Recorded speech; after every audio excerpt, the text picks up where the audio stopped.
A afetividade. O que seria afetividade, José? Falem comigo. Ó. Afetividade tem 5 áreas. Vamos decorar isso tudo não, é muita coisa, só para ter uma noção. Diga comigo, sentimentos, estado de ânimo, afetos, paixões e emoções. Vou explicar todas, claro que não. Senão vai bagunçar demais. Mas a afetividade é feita desses 5 pontos. O estado de ânimo é tipo assim. Uma criança, quando ela nasce, você olha para ela, aí você brinca com ela. Gugu, gugu, babado, sabe aquela coisa, né? E a criança, cara ruim. Aí tem criança que você só faz assim, e ela... Isso se chama o quê? Estado de ânimo. Nós já nascemos com ele. A gente tem um temperamento mais alegre, mais explosivo, mais calmo. Isso se chama o quê? Estado de ânimo. Não é que aquela pessoa é ruim, não. Tem pessoas que desde que nascem já são enjoadas. De nascença. É chamado o quê? Estado de ânimo. Ela é ruim por causa disso? Não. Alguém de vocês é assim?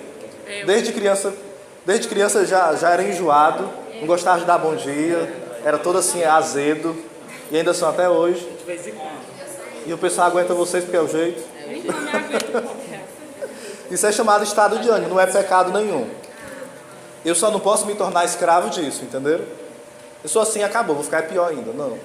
Me engula. Não é assim. Você tem que procurar melhorar um pouco, né? Já tem outros que são todos sem noção. Por tudo rir. Até no velório faz brincadeira. É fácil até o morto levantar para dizer assim, para de brincadeira que eu estou morto, né? Pode acontecer. Tem gente que é o sem noção. Ele tem um temperamento que é alegre, eufórico. Porém, muitas vezes faz ele ficar... ser uma pessoa difícil de tão eufórica que ele é. Brinca com tudo. A pessoa perdeu o namorado, aí a pessoa vai brincar e tirar a onda com a cara. A pessoa perdeu uma amizade, faz a mesma coisa. Perdeu o dinheiro também. A pessoa está desesperada e a pessoa continua brincando. Isso é o quê? É alguém sem noção, sim ou não? Ela não está sabendo o senso de proporção das coisas. Isso é o estado de ânimo dentro da afetividade. Os sentimentos. Isso é mais normal, né? É o sentimento de tristeza, de alegria, sentimento de justiça, sentimento de que mais?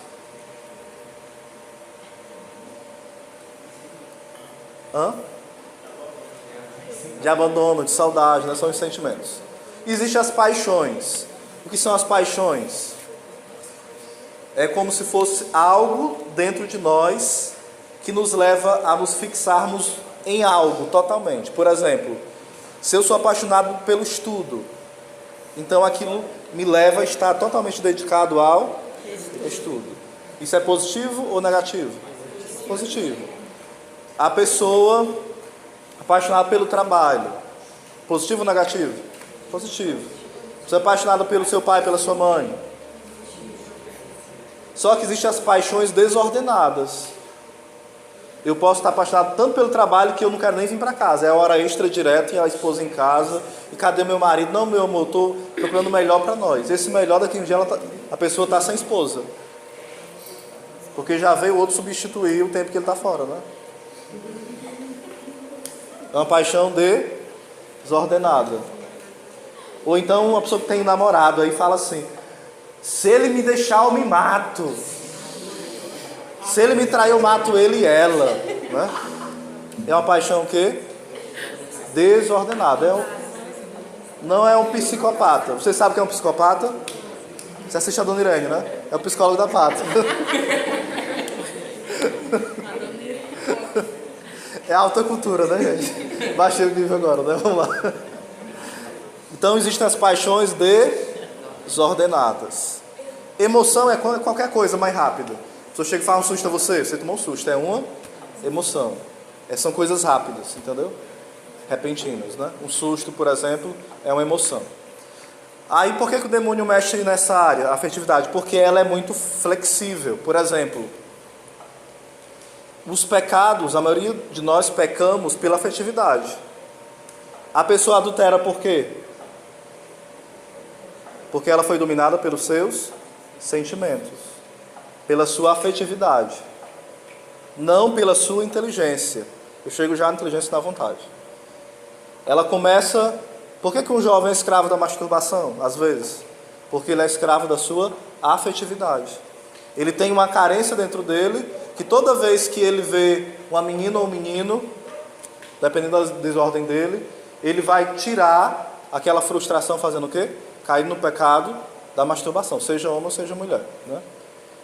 Uma carência, uma raiva, porque tem várias reações. Tem jovem que é por causa da raiva, jovens é por causa de uma decepção, outros é pelo simples vício do prazer, mas é afetividade desordenada, não é algo normal. E na escola ensina o quê? É normal, é para conhecer o corpo. Não é assim? Nos Estados Unidos tem um estudo sério, há mais de 10 anos, que prova que a pornografia e a masturbação têm destruído muitos jovens da mesma forma que as drogas ou pior. Já tem clínicas lá que cuidam dessas pessoas. No Brasil, em São Paulo, já tem um hospital que cuida disso. Não se espalhou mais porque no Brasil não se interessa por isso. Querem, de fato, promover a indústria da pornografia. Promover. Porque um jovem pornográfico, um jovem imoral, é um jovem burro. Por que, Oséias? Porque ele vai ficar ligado só no prazerzinho dele. Ele quer saber quem é o melhor político, ou a melhor namorada, ou a melhor família, ou o melhor lugar de ele quer saber de ter prazer. Entenderam? É o que me dá prazer que é bom. Essa comida é gostosa, me faz mal, e daí? Eu quero comer, eu vou morrer mesmo. Vocês estão entendendo? É uma geração movida pelo prazer. Vocês percebem que é assim muitas vezes, sim ou não?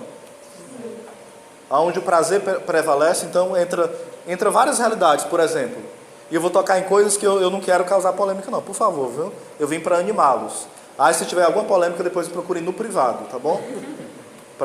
Eu não estou falando diretas nem indiretas, não conheço ninguém aqui de forma bem concreta, né? Só de vista, né?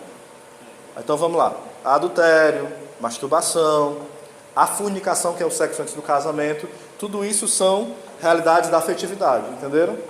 Uma afetividade desordenada. Também o homossexualismo acontece nessa linha. Por quê? Pense comigo.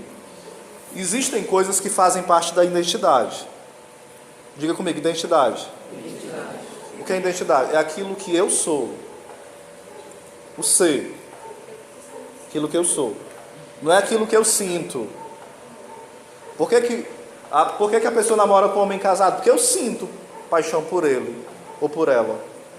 Ou seja, o que manda é o que eu sinto. Não, mas ele não gosta mais dela, não sente mais nada pela esposa. Então, ele fica comigo. Ele sente alguma coisa. Quem manda não são os valores. Quem manda não é o bem. Quem manda é o que eu sinto. Se eu sinto vontade de namorar com criança, é com criança. Se eu sinto vontade de namorar com o mesmo sexo, é com o mesmo sexo. Se eu sinto vontade de namorar com homem casado, é com homem casado ou com mulher casada. Se eu sinto vontade de namorar com um cachorro, o que é que tem? Vocês estão rindo, mas no Rio Grande do Sul, o homem casou, foi com o jumento, foi com o cachorro, se eu não me engano. E foi feito o casamento, viu? Você viu? Nos Estados Unidos, o homem casou com o celular. Aí isso é chamado de bestialidade, né? Que é o casamento entre o homem e o animal, né? Aí o que acontece? Diga comigo novamente. Identidade. Ou seja, aquilo que eu sou. Nós somos filhos de Deus, sim ou não? Sim. Você pode mudar isso? Não. Nem que você queira. Você é filho de Deus de qualquer canto, debaixo d'água, dentro do fogo, no céu ou até no inferno. Você é filho de Deus sempre. Entenderam? Aí outra coisa que nós temos na nossa identidade. Nós somos homem ou mulher. Nós podemos até fazer transplante, mudar o nosso sexo. Pode ou não pode? Pode, que a gente é livre. Mas quando nós ressuscitarmos, o nosso corpo vai ser de homem ou de mulher? Vai ser aquilo que nós nascemos. Entenderam? Mas a pessoa mudou tudo, ela é mais mulher do que a mulher, ou mais homem do que o homem, pelo que ela mudou. Quando ela ressuscitar, ela vai ser o quê? Aquilo que Deus criou. Porque ninguém vai poder mudar o plano de Deus, entenderam? Pode tentar mudar aqui. E aqui a gente não pode estar condenando as pessoas, não. Certo? A igreja é a que mais acolhe os homossexuais. A que mais acolhe. Só que eu acho que tem dois extremos. Eu acho que o perigo é o extremo. Qual é o extremo? O extremo é a gente ser hipócrita e não acolher os homossexuais. A gente diz que ama e não acolhe. Quando vem, fica conversando besteira, né? E muitas vezes se julgando melhor que a pessoa. Isso é um extremo. O outro é dizer que é normal, os tempos estão mudados e acabou, não é pecado mais não. O pecado da pessoa vai deixar de ser pecado? Não. Mas pelo pecado dela vai deixar de ser amada por Deus? Não. Tem um caso que o padre Paulo conta que eu achei muito interessante. A pessoa, ela vivia na prática homossexual, só que ela vivia um pouco infeliz, né? Foi confessar com o padre, falou assim: padre, eu sou homossexual e eu queria mudar. Aí falou assim: não, meu filho, continue fazendo o que você gosta, você vai ser feliz. O importante é você ser feliz, porque Deus não se incomoda de você estar assim, e Deus lhe ama mesmo assim.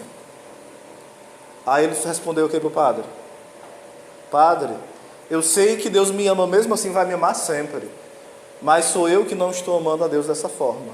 Eu sinto que eu não estou amando a Deus e eu quero mudar. Hoje esse rapaz, ele é casado e tem vários filhos. Ou seja, o homossexualismo não é uma doença, entenderam? É uma questão de afetividade.